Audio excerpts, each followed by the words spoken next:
Hej derude, jeg er tilbage. Jeg har nu brugt måske et år, hvor jeg ikke har lavet en videoblog. Jeg har gået og tænkt over det længe, men jeg har ikke rigtig både ture, i hvert fald ikke i starten af året, og jeg har ikke rigtig haft lyst i starten af året, men nu har jeg haft lyst på det sidste, og jeg føler mig nu sikker i de ting, jeg gerne vil fortælle. Og det, jeg gerne vil fortælle, det er faktisk, at jeg generelt i de sidste, hvad kan man sige, for 3 år siden, da jeg startede på min såkaldte mission om at blive sundere og slankere og sådan nogle forskellige ting, som der har virket ganske fremragende, som jeg også kunne se på nogle af mine billeder på min hjemmeside og videoen i det hele taget. I forhold til det, så har jeg i 2 år levet efter en filosofi, som der nu det sidste år, det vil sige 3 år i alt nu, har ændret sig en lille smule. Det sidste år har jeg eksperimenteret en masse med nogle forskellige sammensætninger af fødevarer, som jeg ikke normalt ville have spist for bare et år siden.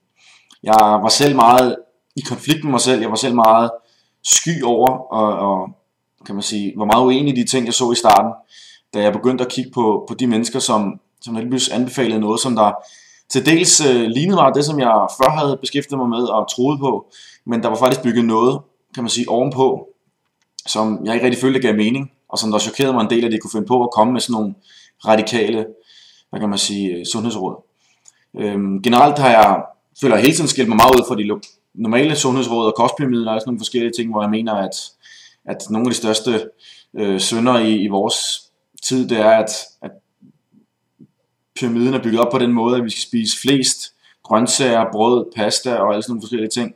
Og det mener jeg på ingen måde er gavnligt for os. Det der så også bare er kommet frem i min samvittighed, og det der er kommet frem på den måde, jeg har lavet de sidste research her de sidste års tid, det er bare, at tingene hænger ikke helt sammen på den måde, som forskningen, den almindelige forskning, fortæller os. Det hænger ikke helt sammen på den måde, og det følte jeg også, jeg vidste for bare et år siden, at der var utrolig mange ting, blandt andet om mættet fedt, som der var ekstremt misvisende og fuldstændig forfejlet. Det var fuldstændig forfejlet at sige, at mættet fedt var decideret farligt og gav blodpropper. Det har de langt om længe fundet en lille smule ud af, og der er nogen, der en lille smule siger, at for eksempel chokolade og sådan nogle forskellige ting ikke nødvendigvis er så dårligt for os, selvom det er en mættet fedtart, end vi gik rundt og troede. Så på den moment, at vi i så mange år har haft så dygtige forskere på papiret, vi har haft så dygtige muligheder for at teste menneskers reaktion på forskellige fødevarer, alligevel er det i år 2012, at det er nogle enkelte, hvad kan man kalde dem, fødevareeksperter, de har fortalt nu, at mættet fedt er måske ikke så usundt, som vi i det hele taget går tror. Den var rundt siger bare, det sagde jeg også for 3 år siden, og det har der råbt højt om for 20 år siden. Det blev der råbt højt om for 30 år siden. Hvorfor er det så bare ikke kommet frem nu? Hvorfor er det ikke kommet frem før nu? Det giver ikke nogen mening overhovedet. Og derfor er min tiltro til hvad kan man sige, det generelle sundhedssystem forholdsvis på et rimelig lavt niveau. Derfor søger jeg altid min viden andre steder fra, hvor man ved, at det er en, hvad kan man sige, ufiltreret forskning, der kommer frem. Det er forskning, som der er støttet af mennesker, som der gerne vil støtte fri forskning. Det er støttet af egne forskere, som der har en mission om, at de gerne vil lave nogle resultater, som der er baseret på sandheden ganske enkelt. Det der sker i dag, det er, at medicinske virksomheder i dag, de støtter skoler, de støtter institutter, og de støtter frem for alt forskning med så store summer, at der er ikke nogen forskere, der får lov til at lave et medicinsk eller en forskningsforsøg, som der påpeger, at for eksempel kolesterolmedicin er ekstremt farligt, hvilket det er. De påpeger ikke, at fleomættet fedtsyre blandt andet er ret farligt på længere sigt og i selv ret små mængder. Den vej rundt har plante og hvad kan man sige, den vegetabilske olieindustri været alt for succesfuld. Lobbyismen i USA har været ekstremt effektiv. Den lobbyisme, som der har støttet de fleomættede fedtsyrer, har siden starten af 1900-tallet promoveret deres fedtsyrer, som om at de var hjertebeskyttende, som om at de var gode for kroppen, og som om at de var nogen, der var essentielle. Den hele snakken omkring essentielle fedtsyrer ligger faktisk til baggrund for, der er en forsker, der hedder, jeg tror han hedder William Burr, som der lavede en forskning, som der sagde, at hvis man gav rotter omega-3, så ville det helbrede nogle af deres symptomer, som de havde på, tør hud, et helt taget dårligt helbred. Alle nogle forskellige ting, som der har vist, at hvis de fodrede rotterne med nogle kan man sige, fødevarer, som der på ingen måde gav dem deres vitaminbehov, det gav dem på ingen måde deres mineralbehov, og de var i det hele taget meget undertrykt rent kostmæssigt. Det der så bare skete, det er, at Burr, han var så glad for hans resultater, han fik så meget berømmelse, at han ikke selv indså nogle af de ting, som der var helt logiske, hvis man kiggede godt efter. Det viste faktisk, at de rotter, de fik nedsat stofgifte. Det viste sig faktisk, at deres helbred på længere sigt blev dårligere, end det var før.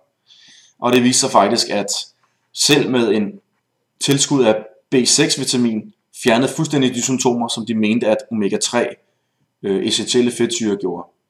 Den vej rundt har jeg fundet ud af, hvor jeg faktisk i gamle dage, han har sagt for et års tid siden, ville have anbefalet god kvalitet omega-3 som tilskud, så vil jeg ikke i dag anbefale det til nogen overhovedet.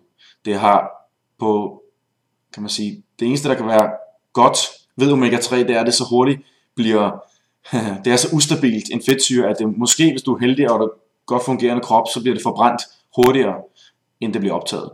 Men hvis du har en dårligt fungerende krop, dårligt fungerende lever, i det hele taget har et dårligt fungerende stofgift- og forbrændingssystem, som man faktisk får af for mange af de her flermættede fedtsyre, specielt omega-6, som der ikke kommer frem i medierne, at de er farlige, men det er vist på ledere og kanter, og selv faktisk officiel forskning, som der også overrasker mig, at det vist, at det er ekstremt ødelæggende for kroppen. Selvom lobbyismen har forsøgt at skjule det så langt, som de overhovedet kunne. Ikke? Så i det hele taget vil jeg sige, at jeg vil gå meget mere ind på såkaldte essentielle fedtsyre, hvorfor jeg ikke mener i dag, at de er gode for os overhovedet. Hvorfor jeg faktisk mener, at sukker, ikke nødvendigvis i isoleret forstand, men i form af frugtsukker, er utrolig gavnligt for os. Hvordan jeg selv har, kan man sige, undertrykt min krop et stykke tid, ved ikke at fodre den og give den nok frugtsukker. Det der gode ved frugtsukker, det er blandt andet, at kombinationen af glukose og fruktose er optimal, så det er cirka 50-50. Det gør, at det bliver optaget meget bedre i kroppen. Derudover har frugt i det hele taget nogle vitaminer med sig, som der har vist sig at have en effekt ved, at de gør sådan så, at sukkeret i det hele taget bliver optaget meget mere stabilt i kroppen. Og sammen med det vil det give en meget bedre optagelse i systemet og give en meget bedre energitilførsel, som sukker alle dage har været. Det er derfor, at atleter, har jeg set, selv på isoleret sukker, kan fungere rigtig godt som atleter, fordi de har et så stort forbrændingsanlæg ved at dyrke så meget motion, som der ikke nødvendigvis er godt, men som der er godt til deres sport, og som de skal kunne selvfølgelig, hvis de skal vinde sportsgrenen. Så det viser, at det faktisk godt kan være rigtig, rigtig godt og gavnligt. I det hele taget er det sådan, at proteiner og næsten selv fedt bliver faktisk forbrændt i kroppen som noget, der ligner sukker. Det er bare ikke optimalt for kroppen generelt set, det kun at leve af proteiner og fedt, som jeg stort set gjorde i 2 år. Det gav mig ekstrem vægttab, det gav mig super godt vægttab. Jeg fik faktisk mere energi end at leve på den normale mands kostplan. Så den vej rundt vil det altid være sundere. Men det gav mig nogle ting, som jeg nu har indset, at jeg manglede. Min sukkertrang var stadig ret stor og faktisk rimelig ekstrem. Og det er det, hvor folk siger, for eksempel Christian Bitz eller andre såkaldte sundhedseksperter siger, man skal bare enten komme væk fra den ved, at man ikke spiser sukker længere, så til sidst så bliver den mindre og mindre og mindre, hvilket jeg overhovedet ikke mener. Det er fordi kroppen fortæller dig ganske enkelt, hvad har du brug for?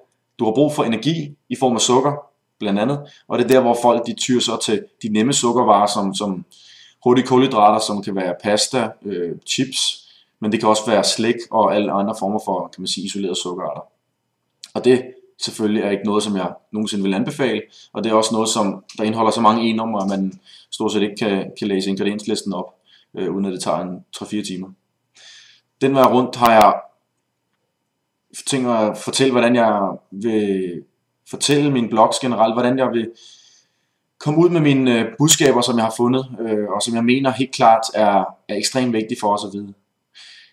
Jeg er kommet på andre tanker med nogle enkelte råd, helt klart, og jeg vil godt indrømme, at jeg vil ikke sige, at jeg selv har givet fejlråd, men jeg vil godt indrømme, at der er nogle ting i min tidligere filosofi, som der ikke helt holdt stik.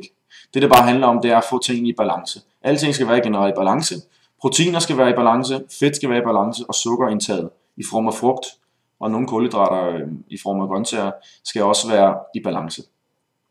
Det der er vigtigt, og det jeg selv har indset, det er, at min sukkertrang forsvinder stort set 100%, hvis jeg spiser frugt til hvert måltid. Det er jeg så begyndt at gøre, mere eller mindre. Og jeg kan godt mærke, at jeg, hvad kan man sige, straffer mig selv, hvis jeg ikke spiser frugtsukker eller frugtholdige, for eksempel rodfrugter, og nok af dem til min mad. så kan jeg mærke en halv time, en time efter, så vil jeg have slik, så vil jeg have kage, så vil jeg have måske chokolade, og så vil jeg måske have is. Alle de der ting, som på længere sigt, kan man sige, eller i for store mængder godt kan være et problem. Chokolade er en af de bedste, trods alt, snacks, man kan spise, men det kan vi også komme ind på senere.